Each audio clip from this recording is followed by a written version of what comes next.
pizza delivery almost got me killed, and I still do not know who was in that house, or what they wanted, or why they called for help using a pizza order.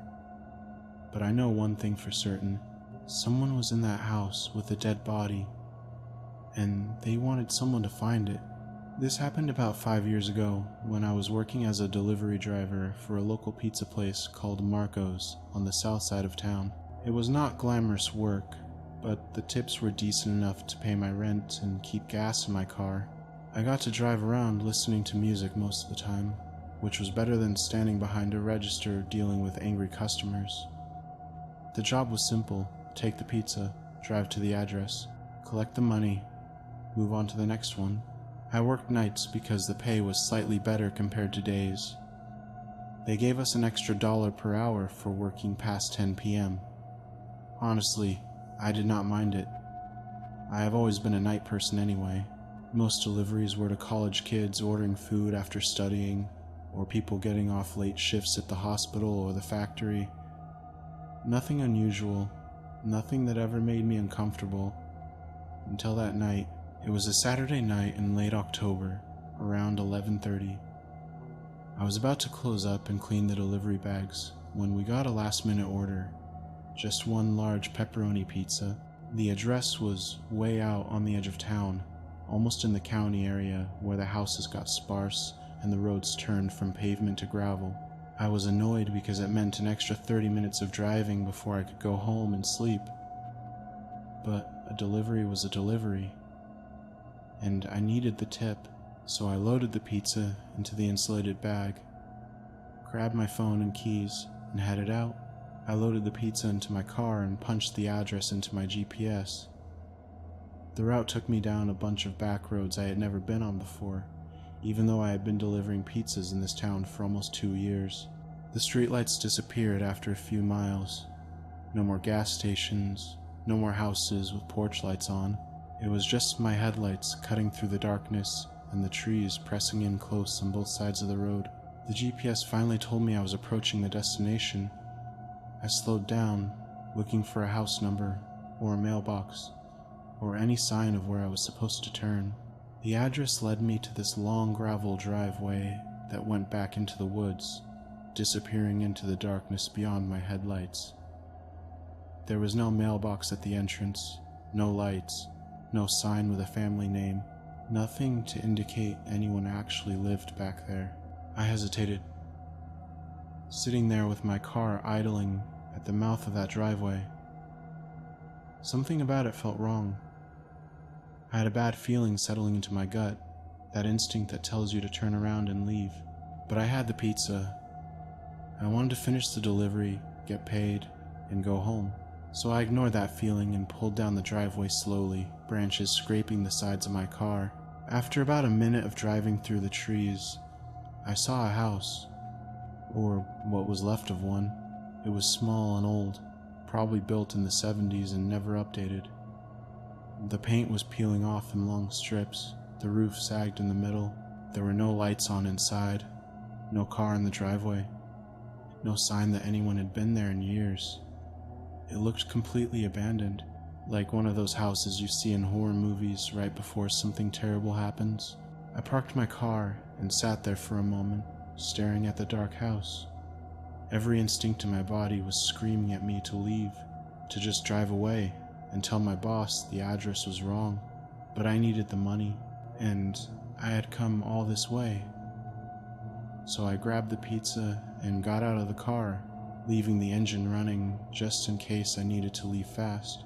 I walked up to the front door, my footsteps loud on the wooden porch that creaked under my weight. There was no doorbell, so I knocked. 3 solid knocks. Then I waited. Nothing. Just silence and the sound of wind moving through the trees. I knocked again. Louder this time. Harder. Still nothing. No footsteps inside. No lights turning on. No voice calling out that they would be right there. I pulled out my phone to call the number on the order. That was when I noticed something that made my blood run cold. The order had been placed under the name Help Me Not a real name, not John or Sarah or Smith. Just help me. 2 words that should not have been in a customer's name. I stared at the screen, my stomach turning. That could not be right. Someone at the shop must have mistyped it. Or maybe it was a prank. Some kids were messing around, trying to waste my time and get a free pizza. But then I heard a sound from inside the house. A thump, like something heavy landing on the floor or being dropped. I froze anyway, but my hand was still holding the phone. I called out and asked if anyone was home. My voice sounded too loud in the silence. No response. Just that terrible, thick silence that makes your ears ring. Then another thump. This one was louder, more deliberate. I should have left right then. I should have gotten in my car and driven away as fast as I could. I should have called the police and told them something was wrong at this address, but something made me try the door handle. Maybe curiosity, maybe stupidity, maybe something deeper that I cannot explain. The door was unlocked. It swung open with a long, low creak. The smell hit me immediately. It was rotten, thick, sweet, and wrong, like spoiled meat left in the sun for days. I covered my nose with my shirt and took a step back, gagging, but then I heard that sound again. That thump from inside. So I pushed the door open wider and stepped inside, using my phone flashlight to see. The house was dark and filthy, old furniture covered in dust, garbage on the floor, empty food containers, newspapers stacked in corners. The smell got worse the deeper I went, and then I saw something in the corner of the room. A person sitting in a chair facing away from me. They were not moving. Not at all. I called out again, asking if they were okay. My voice was shaking. No answer. Just that terrible stillness. I took a step closer, and I could see their head was tilted back at an unnatural angle. Their mouths were open. Their skin was gray. They were not breathing. I realized with horror that I was looking at a dead body. A woman, maybe in her 60s, wearing a nightgown, sitting in that chair like she had just fallen asleep and never woken up. I backed up fast, my heart slamming against my ribs. My hands were shaking. I turned to leave, to get out of that house and call the police, and that was when I heard footsteps upstairs. Slow, heavy footsteps, deliberate, like someone walking across the floor, someone who knew I was there, someone who had been waiting. I did not wait to find out who it was. I did not call out. I did not investigate. I ran. I bolted out the front door, jumped in my car, threw it in reverse, and floored it down that driveway. Branches scraped my car. I did not care. I just needed to get away from that house, away from that body, away from whoever was upstairs. I hit the main road and kept driving, my hands shaking so badly I could barely hold the steering wheel. I called the cops as soon as I felt like I could breathe again and told them everything. The address, the pizza order, the name, help me, the dead body, the footsteps upstairs. The dispatcher told me to stay calm and meet them at the station to give a statement. She said officers were being sent to the house immediately. When I got to the station, I was shaking. I could not stop. I explained the whole situation to the officer at the desk. The order, the abandoned house, the body in the chair, the footsteps upstairs.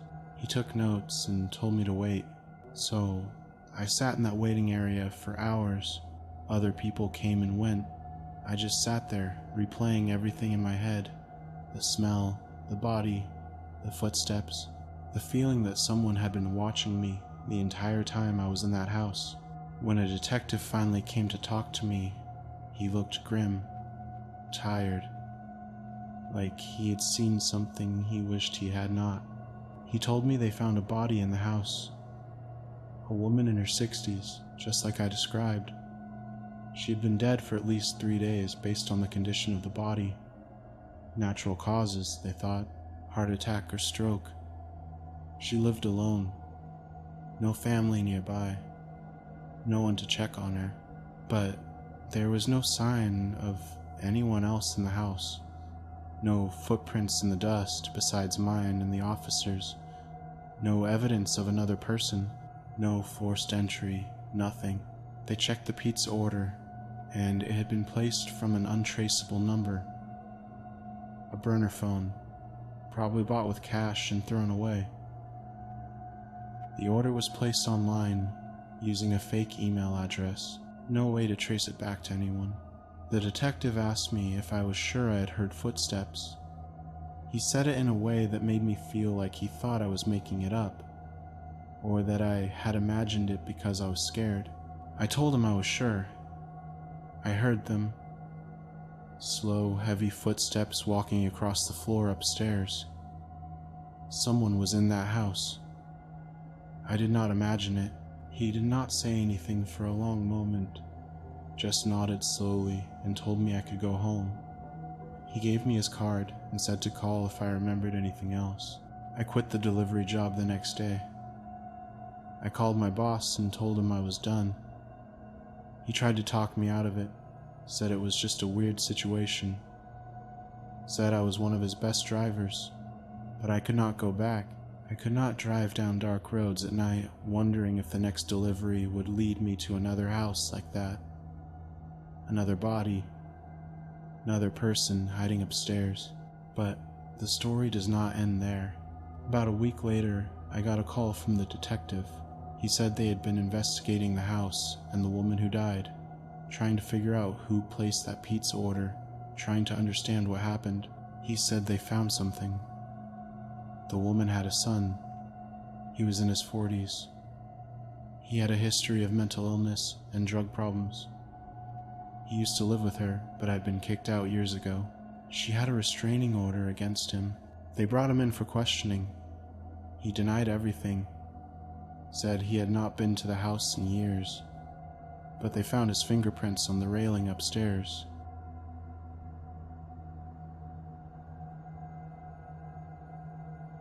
I will never forget the night a man tried to break into my gas station while I was working alone.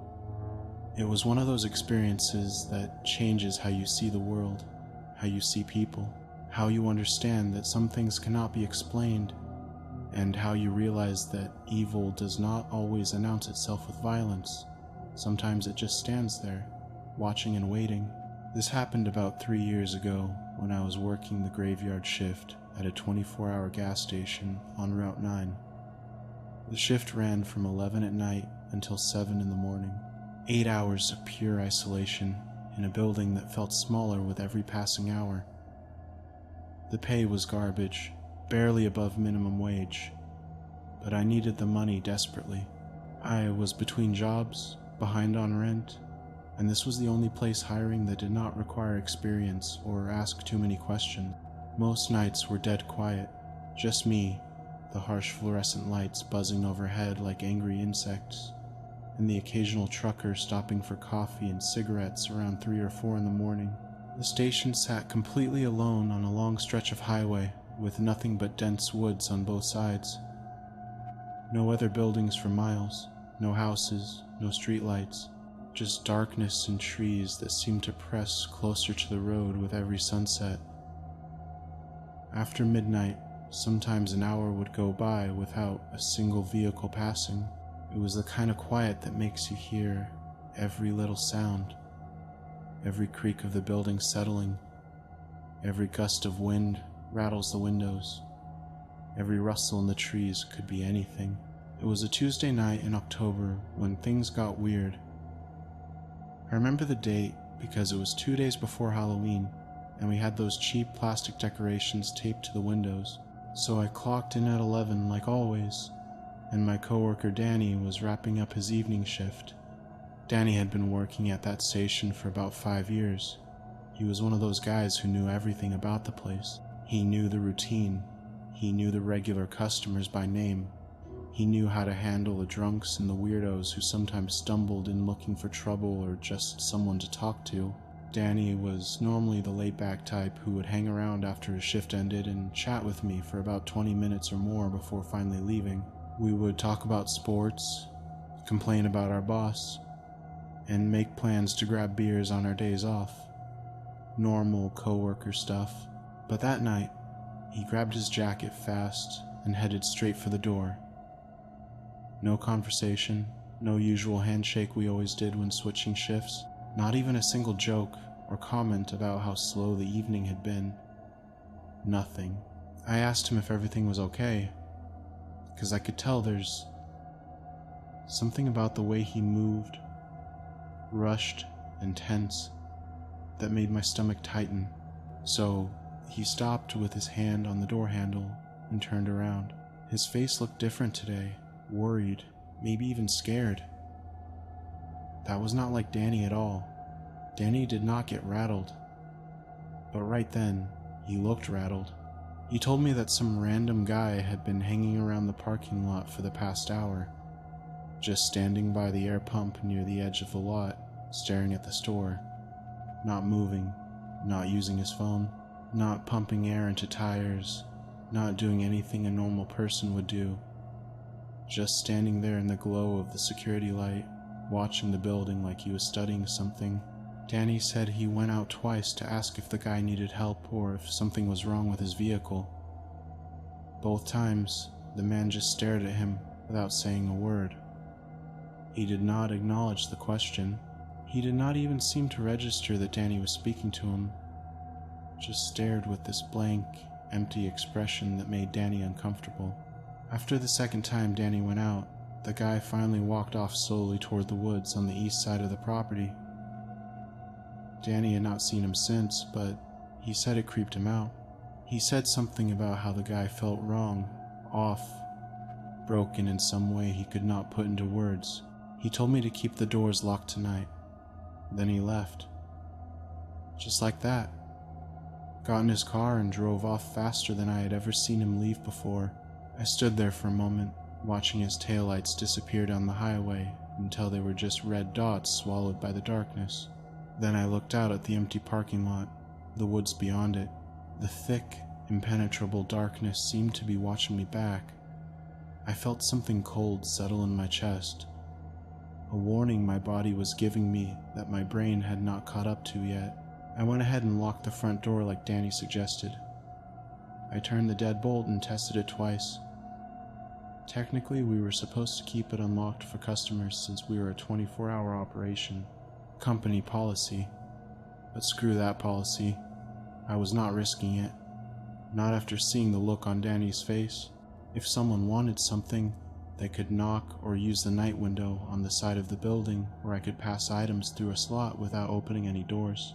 I did my usual opening tasks for the night shift, trying to keep my hands busy and my mind occupied. Restocked the cooler with drinks and beer, making sure the labels faced forward the way the corporation wanted. Around midnight, I was standing behind the counter, scrolling through my phone, reading random articles to pass the time and distract myself from the silence, when I heard a tapping sound on the front window, light at first, then a bit louder. Tap, tap, tap. Deliberate, intentional. I looked up from my phone. A man was standing outside, just a few feet from the glass door, pressing his face against the window. My heart stopped, just for a second. You know that moment when your body recognizes danger before your mind can process it? He was maybe in his 40s, though it was hard to tell because something about him looked worn down, used up. He was wearing a dirty gray hoodie with the hood pulled up, but I could still see his face clearly under the bright lights of the parking lot. His skin looked pale, unwashed, like he had not seen sunlight or soap in a while. His eyes were wide open, unblinking, just staring directly at me. Not at the store, not at the products on the shelves. At me, like I was the only thing in the world that mattered to him. His nose and forehead were pressed flat against the glass, distorting his features in a way that made him look less than human. I felt my stomach drop. That cold, sick feeling you get when your body knows something is very, very wrong before your brain catches up. I pressed the intercom button, my fingers shaking slightly, and called out asking what he wanted. My voice came out shakier than I intended, higher pitched. He did not respond, did not move. He just kept staring with his face pressed against that glass like he was trying to see through me, through my skin, into whatever was underneath. After about 10 seconds, that felt like 10 minutes, he finally stepped back from the window, slowly, deliberately, without breaking eye contact for even a fraction of a second. Then he turned and walked around the side of the building toward the restrooms. The restrooms were on the outside of the building, accessible from the parking lot. Customers did not need to come inside to use them. They were just around the corner, out of my direct line of sight, which meant he could not get into the main store from there. But I still felt deeply uneasy. Something about the way he moved, the way he stared, the way he existed. It all felt wrong. I moved quickly to the security monitor that we kept behind the counter. It was an old system with 4 grainy camera feeds displayed on a small screen. One showed the parking lot and gas pumps. One showed the side of the building where the restrooms were. One showed the back delivery area. And one showed the inside of the store where I was standing. So I watched the monitor that displayed the side of the building, my eyes locked on the screen. I saw him walk to the restroom door, but he did not go in. He just stood there in front of the door for a moment, perfectly still, like he was thinking about something. Then he turned his head slowly and looked directly at the camera. Not near the camera, not in the general direction of the camera, directly at the camera lens. Like he knew exactly where it was.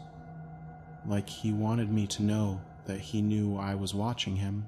My skin crawled. I had a terrible feeling that this was not over, that this was just beginning. A few minutes passed, and I did not see him come back around to the front. I watched all the camera feeds, switching between them, trying to track his movement. I figured maybe he actually used the restroom and left. Maybe he walked back into the woods like he did with Danny. Maybe he was gone and I was just being paranoid. But then I saw movement on the parking lot camera feed. He was standing behind one of the gas pumps. Pump number 3. Just standing there, perfectly still, staring at the building, at the windows, at me. I felt my chest tighten.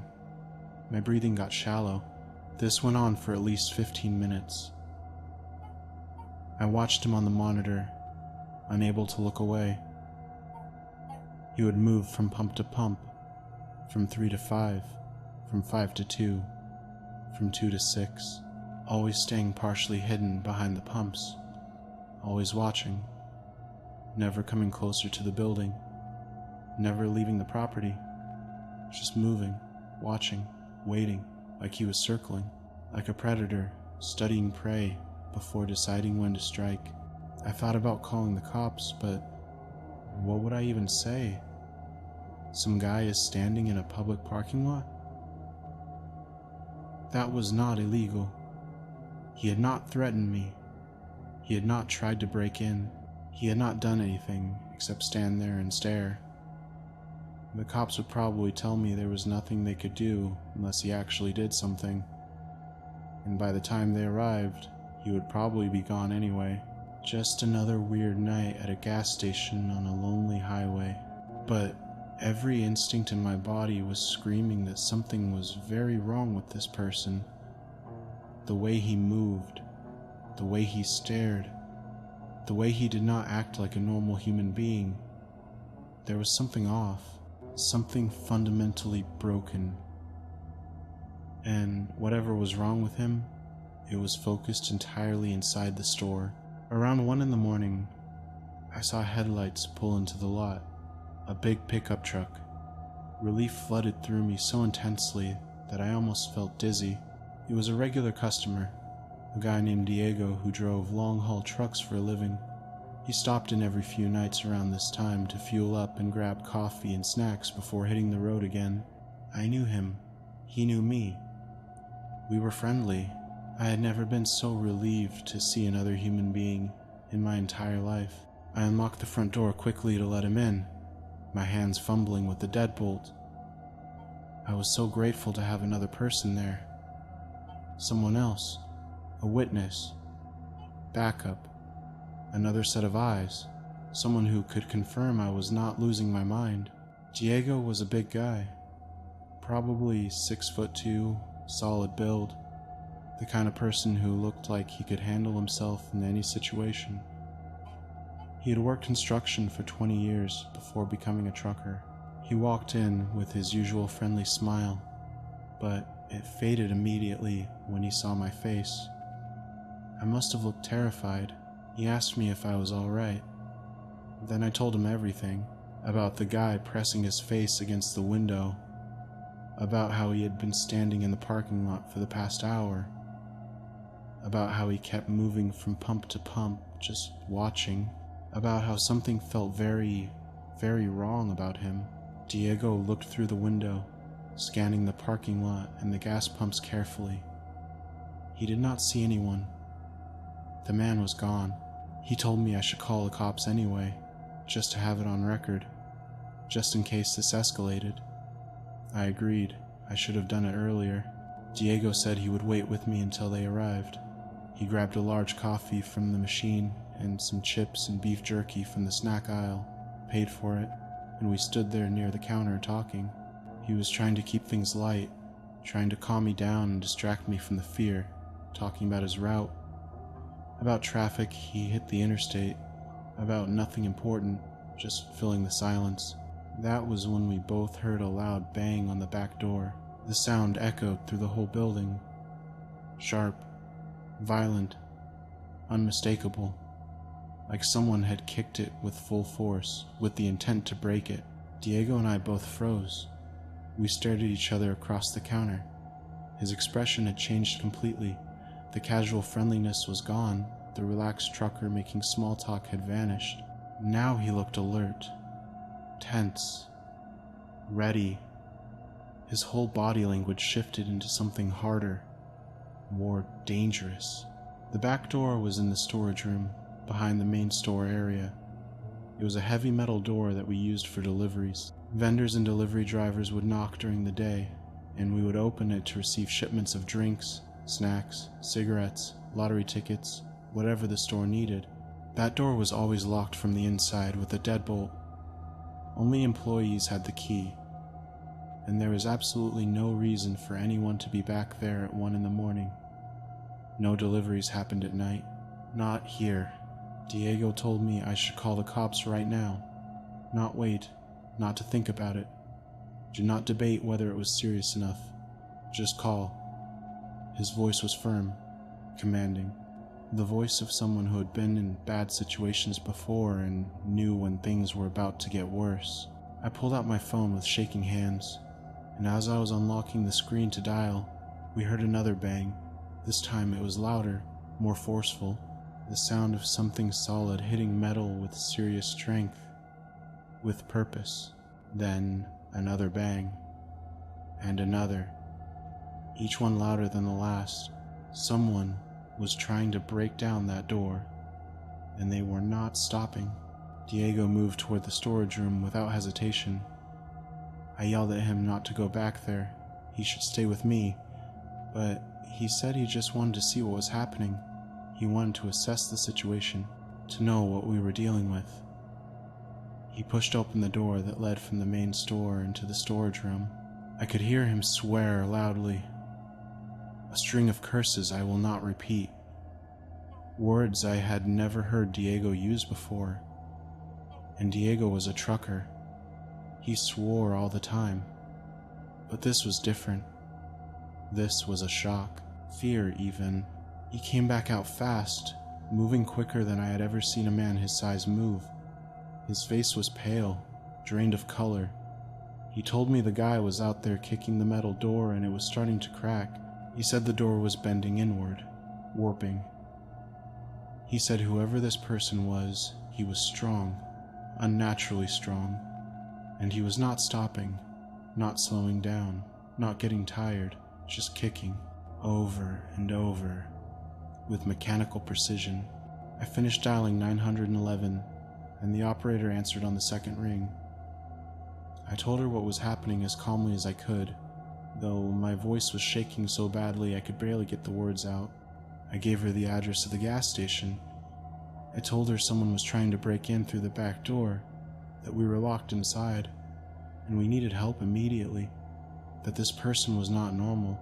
She said officers were on the way, and to stay calm and stay away from the back of the building. She told me to stay on the line with her. Her voice was professional, soothing, trained to keep people from panicking. But I could hear something else underneath it. Urgency. She knew this was serious, but then the banging stopped. Just like that. Mid-kick. Everything went completely silent. Diego and I just stood there in the middle of the store, listening, holding our breath, straining to hear anything, any sound, any movement. I could hear my heartbeat pounding in my ears like a drum. I could hear the hum of the refrigerators behind me. I could hear the operator on the phone asking if we were still there, but nothing from the back door. No footsteps, no breathing, nothing. It was somehow worse than the banging, because now I did not know where he was, what he was doing, if he was coming around to the front, if he had given up, if he was waiting. I felt like I was being hunted, like I was prey and he was circling just outside my field of vision. I told the operator yes, we were still there. I told her the banging had stopped, but we did not know where the person had gone. She said officers were 2 minutes away from us, just 2 minutes. A few minutes later, we saw red and blue lights pull into the parking lot. 2 police cruisers coming in fast. 4 officers got out, and I unlocked the front door to let them in. My hands shaking so badly I almost could not work the deadbolt. I explained everything that happened. About the man staring through the window earlier. About him standing in the parking lot for over an hour just watching me. About the banging on the back door. About how it sounded like he was trying to kick it down with inhuman strength. About how it just stopped suddenly. The officers took it seriously. I could see it in their faces. This was not just another paranoid gas station worker calling about a homeless person. 2 of them went around to the back of the building immediately with their flashlights and hands on their weapons. The other 2 stayed inside with us and asked more questions. What did he look like? What was he wearing? Did I get a good look at his face? Had I ever seen him before? Did he say anything? Did he threaten me directly? I answered as best I could, my words tumbling out faster than I could organize them. Gray hoodie, pale skin, wide, unblinking eyes. In his 40s maybe. No. I had never seen him before tonight. No, he never said a word. Not a single word the entire time. He just stared. But the way he stared, it felt like a threat. It felt like violence waiting to happen. When the 2 officers came back in from checking the back, they looked concerned, genuinely concerned. One of them was older, maybe close to retirement, and he had seen everything in his career, but even he looked unsettled. They told me the door had serious damage. There were dents in the solid metal, deep dents. The frame was bent, warped inward, like someone had been kicking it repeatedly, with impossible force, but the person was gone, vanished. They searched the area around the building. They walked into the woods with their flashlights, calling out, checking behind trees, looking for footprints or any sign of where he went. They searched for 15 minutes. Thorough, professional. They found nothing. No footprints in the dirt, no broken branches, no sign of anyone, no vehicle parked nearby on the side roads, nothing. One of the officers, the younger one, said it was like the person had just vanished into thin air. He said it loud enough that I could hear him talking to his partner outside, and I could tell from his tone that it bothered him, that it did not make sense, that something about this whole situation felt wrong to him too. They came back inside and stayed for a while as they filed a report. They took photos of the back door with their phones, close-ups of the dents, the bent frame, the damage that should not have been possible from a human kick. They wrote down my statement and Diego's statement in detail. They asked if I wanted to press charges if they found the person. I said yes, absolutely yes. They told me if the guy came back, I should call 911 immediately. Do not wait. Do not confront him. Do not try to talk to him or reason with him. Just call. They said this person was clearly dangerous, clearly unstable, and clearly fixated on this location, or on me specifically.